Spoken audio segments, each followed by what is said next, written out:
So last time we had learned the quadratic formula. The quadratic formula is used to solve any quadratic equation, and the formula is sitting right here. How many solutions do we have in that formula?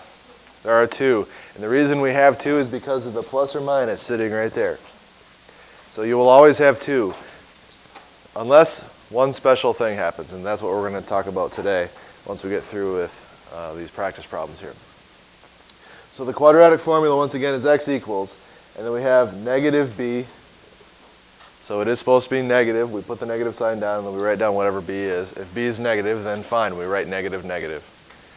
Then the plus or minus, then the square root of, and then underneath the square root is b squared minus 4 times a times c. And everything is divided by 2a. And remember that all of that comes from the equation y equals ax squared plus bx plus c. Basically, just pull those numbers straight out of that equation, plug them directly into the quadratic formula, and then simplify it down, and you'll have your two answers, no matter what, every time. So if we look at this one and then compare it to this one that we still have to do, what's the difference? Yeah, this one already had the equals 0 that we're supposed to have. This one does not. Before we can use the quadratic formula, or before we can factor, or before we can graph it to try to solve any equation, we have to get equals 0 on one side. That's like the first law. So, what do we need to do on this problem first? Subtract the 25 from both sides. And what does that give me?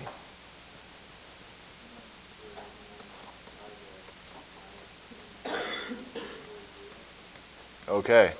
Now, our goal is to solve this by using the quadratic formula.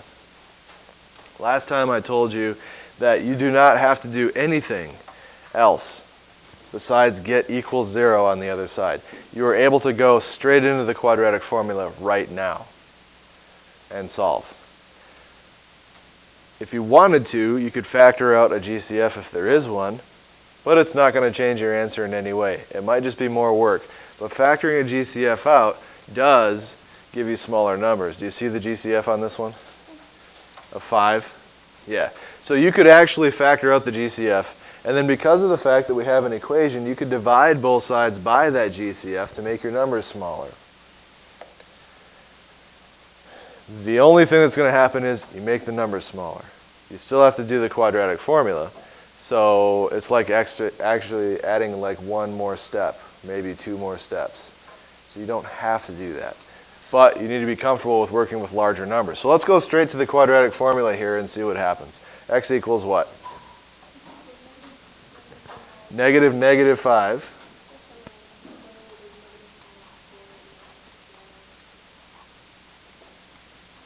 Yeah. And then he trailed off.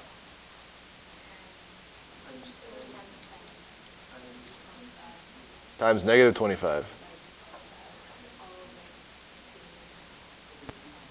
2 times 10. So notice that these are going to be big numbers here. That's okay. We have a calculator. It's not going to hurt. So, continue going. What do we have? Yep, positive 5, plus or minus. Okay, 25. So think of it as a negative 4 times positive 10 times negative 25. You should be able to do this without a calculator. It is plus 4 times 25. 100 times 10. 1,000. If you think about the way you multiply those numbers, you can do it in a way that you actually know what it is. So we have 1,000 here over 20. So yeah, that becomes x equals 5 plus or minus square root 1,025 over 20. What is the square root of 1,025? What is it? Exactly 32.01? Okay, so what we have here is an irrational number. This is not a perfect square. If it was like 64 or something, then we'd take the square root and get 8. And wonderful. But this is not a perfect square. And this is the first example of having a number under the square root sign that is not a perfect square. That's okay. We can use our calculator and just take the square root. We get, what was it? Okay, 32.015. So let's round that to the nearest hundredth. So I want 2 decimal places. 32, 5 plus or minus 32.0, if I round it, 2. Good. All divided by 20. Now we're using a calculator, so why don't you just type that into the calculator right now? Because this is going to be a weird number that we're not really going to understand. Type this into the calculator. So you will type in 5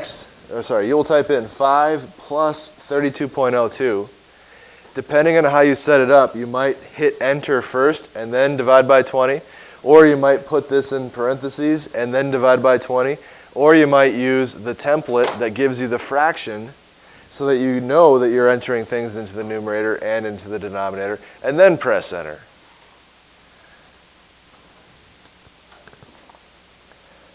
So on my calculator, I have this template button down here. It's right above the division symbol.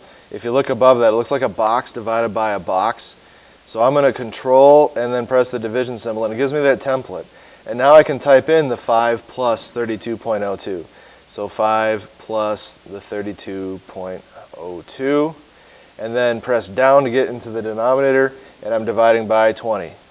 So now I've set it up just like what I see on my paper. I press enter, and it gives me an answer, 1.851. So I can write that down, 1.851. And I'm going to get another one when I do it the same way, but with the negative sign. So here's the nice thing about setting it up correctly. I don't have to retype this.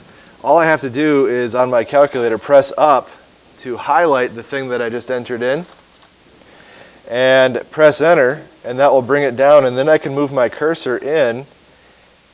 Just press left to get to, you might have to press up also if you wind up in the denominator, but get to that plus sign, delete the plus sign, and it deleted the other way, so type minus this time. You're just changing that plus sign to a minus sign because that's the only difference in the second one, and then go ahead and hit enter, and we get negative 1.351. So x equals negative 1.351. There's your 2 answers. So even when you don't have a perfect square under the square root, you can still take the square root of it and then reduce it down to a decimal answer. These are rounded answers, but they are very good approximations of where the parabola actually does cross the x-axis. So now you can find out exactly where the parabola crosses the x-axis. It doesn't have to be a nice fraction or integer value.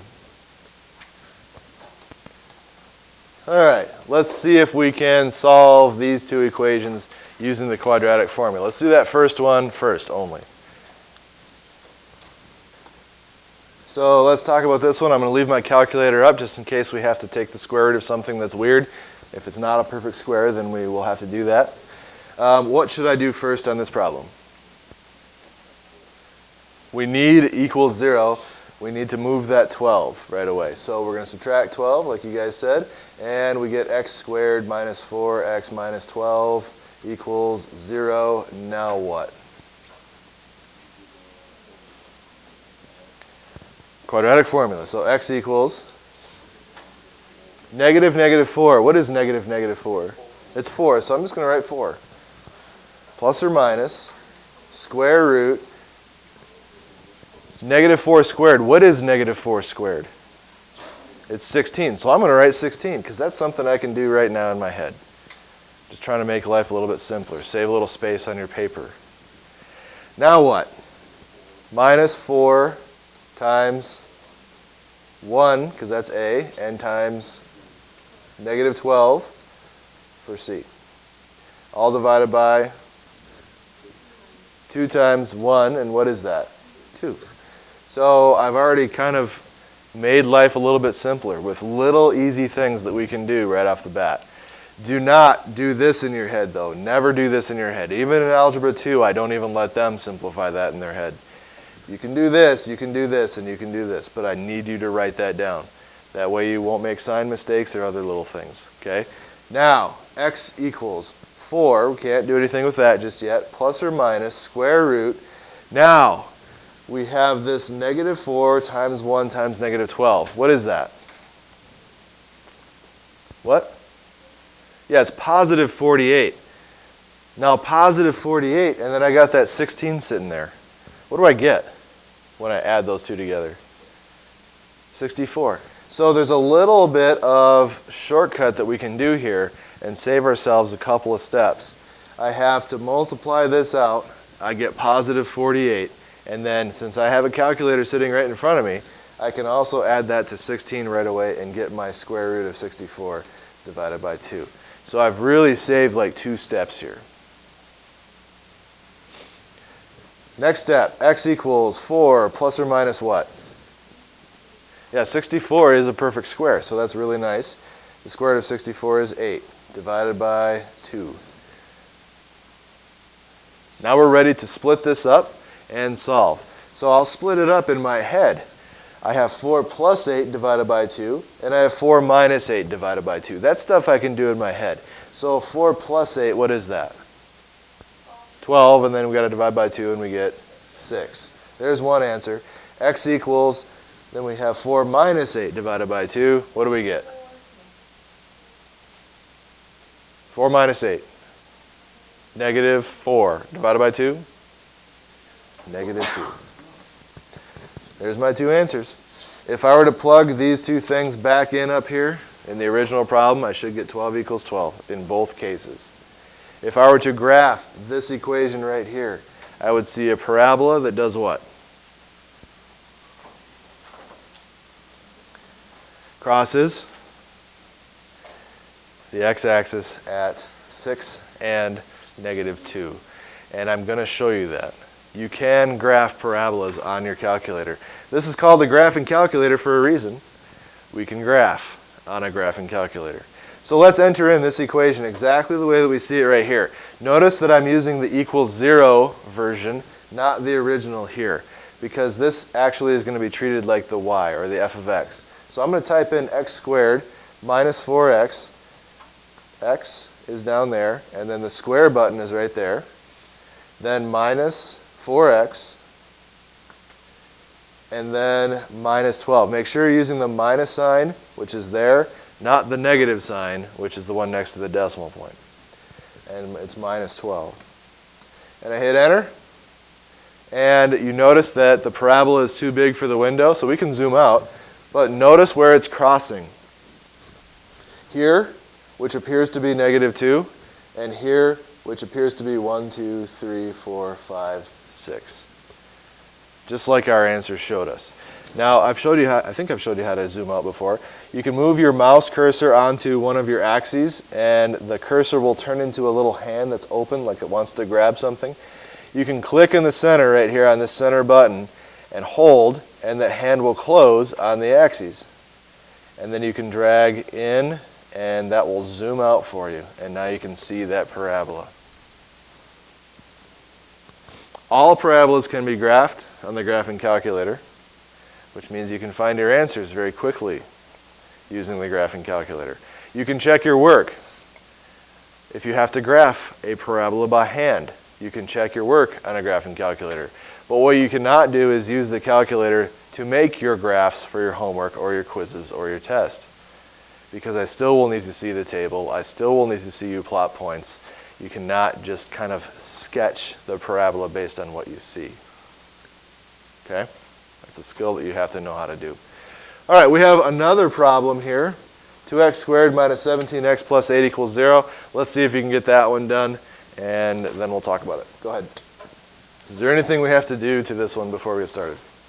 Nope, we can go straight to the quadratic formula. So x equals what? Somebody tell me. Negative negative 17 is 17. Do think that, but you don't have to write it. Then what? Plus or minus square root of 17 squared, 289. Okay. Positive or negative? Positive 289. Then what? 4 times 2 times 8. Okay? All divided by 4. Good.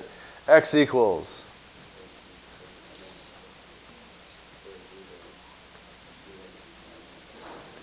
And I like writing that down. 289 minus 64. Over here, I didn't. Over here, I did. If you're comfortable doing it this way, great. If you're not, great. Do it this way. No big deal, okay? But you can save steps. Over 4, x equals what?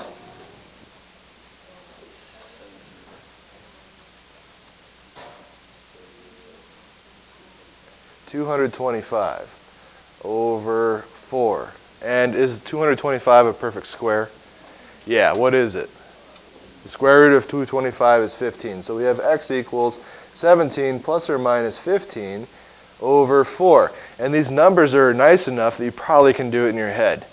You should be able to at this point. X equals 17 plus 15 over 4. What is 17 plus 15? 32. What's 32 divided by 4? 8. We also have x equals 17 minus 15 divided by 4. What is 17 minus 15? 2 divided by 4 is 1/2. Those are your two answers. If we were to graph this equation, we'd see a parabola that opens up, looks a little skinnier than usual, has a y-intercept around 8, and crosses the x-axis at 8 and 1/2. So I still have the quadratic formula in the upper right-hand corner, and now we're going to talk about this thing called the discriminant. It's a vocab word. It's something you need to remember. This will appear on a quiz and on the test, and probably on the final exam, because we're almost to the final exam at this point. The part under the square root symbol in the quadratic formula, I've repeated it right here. Here's the square root, and then I have the b squared minus 4ac, just like we see up here in the quadratic formula. I don't want the square root symbol. I just want the part that's under it. So let's scribble out the square root symbol. We just want the b squared minus 4ac. That part of the quadratic formula is called the discriminant. You can use the discriminant to determine the number of solutions of the equation. So I could give you a parabola and I could ask you, how many solutions does this equation have? You can just look at the b squared minus 4ac part and tell me with certainty how many solutions it will have. If I don't ask you what the solutions are, you're done. So the discriminant is a nice thing to know how to work with. If the discriminant is negative, then you will have no real solutions. The parabola will not cross the x-axis. This is when the parabola doesn't cross the x-axis. If b squared minus 4ac winds up being negative. The reason for that is, can I take the square root of a negative number? No, I can't. So that means that this right here can't be solved. And because it can't be solved, then there are no real solutions. The solutions are actually imaginary, and that's something that we do in Algebra 2. But if this is a negative number right here, b squared minus 4ac comes out negative, then that means the parabola does not cross the x-axis, and there are no real solutions. If you wind up with b squared minus 4ac is exactly 0, what's the square root of 0? 0. So then this whole thing right here turns into 0, and you're just left with the negative b. The plus or minus 0 doesn't matter, it's gone. I have negative b over 2a. That's one solution, which means that the parabola only touches the x-axis one time. And the only way that can happen is if the vertex is sitting right on the x-axis. Okay? So if the discriminant comes out to be 0, there's one solution. Finally, every example that we've worked with so far had a discriminant. The b squared minus 4ac part came out to be positive. So we could actually take the square root, and because we could take the square root, we had a number sitting here. So we had something plus or minus something, which made us able to split that into two separate answers. And that's why when you have a positive discriminant, you wind up with two real solutions every time. Okay? So this b squared minus 4ac thing tells us a lot about the parabola just by finding that simple part of the quadratic formula. The nice thing about finding the discriminant is you have to find it anyway to use the quadratic formula. It's part of the quadratic formula. So you've already been finding the discriminant. You already know how to do it. And if you have to solve a quadratic equation and you're using the quadratic formula and you've already found the discriminant, you already know if you need to continue or not. You already know how many solutions there's going to be because you've already found it. So we want to state the value of the discriminant here. So we need to do two things. We need to find the value of the discriminant and then use that value to determine the number of real solutions. All right? On this first one, all we're doing is finding b squared minus 4ac. That's it. You don't got to take the square root. You don't have to do negative b plus or minus. You don't have to divide by 2a. It's just b squared minus 4ac because we're looking for the value of the discriminant. So, b is what? 5. And 5 squared is 25. Minus 4 times, what's a? 4. Times c, 3. And that's it. Now we just simplify that down. 25 minus what? What? 4 times 3 is 12. And then times 4 is 48. 25 minus 48, what is that? Negative 23. So the value of the discriminant is negative 23. How many solutions do we have here? We have no real solutions.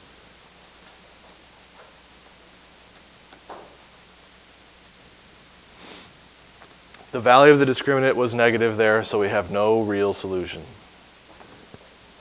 That's it. That's all I got to do. And actually, if you were asked to find the solutions on this problem, no real solution is the answer. That's it. You're done. The parabola simply does not cross the x-axis. So let's try the second one. What do we do?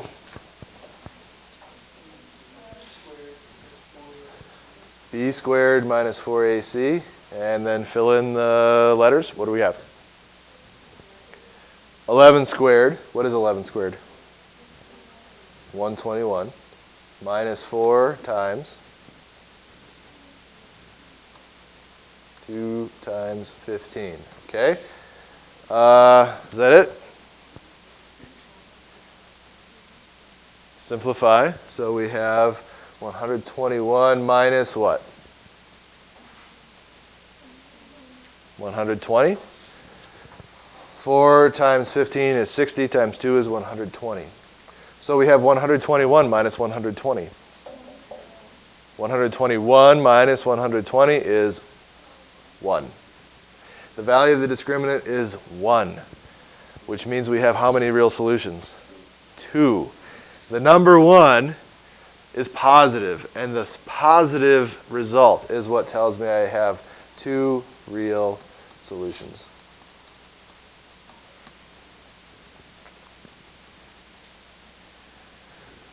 All right, last one. What do I write?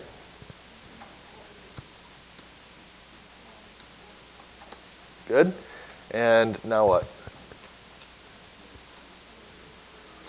Negative 30 squared. Do we know what negative 30 squared is? Yeah, it's 900. 3 squared is 9. 30 squared is going to be 900. It's positive. Now minus what? 4, 9, 25. Good? Now what? 900, and if you're reaching for your calculator, try to think about this for a second. 4 times 9, 36. 36 times 25, no idea.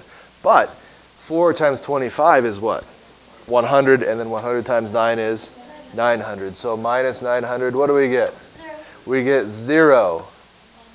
Which means because we got 0 for the discriminant, we have exactly 1 real solution. So be careful. It is the sign of the discriminant that tells you how many real solutions you have. This one was negative, so there's no real solution. This one was positive. Even though I see the number 1 here, it's a positive number, which makes it 2 real solutions. This one was an answer of 0. Because it's 0 exactly, I have exactly 1 real solution. So it's kind of tricky. It can be confusing if you're not paying attention. It is the sign only that matters for the discriminant to tell me how many real solutions I have. That's it for the section. You can now do the homework.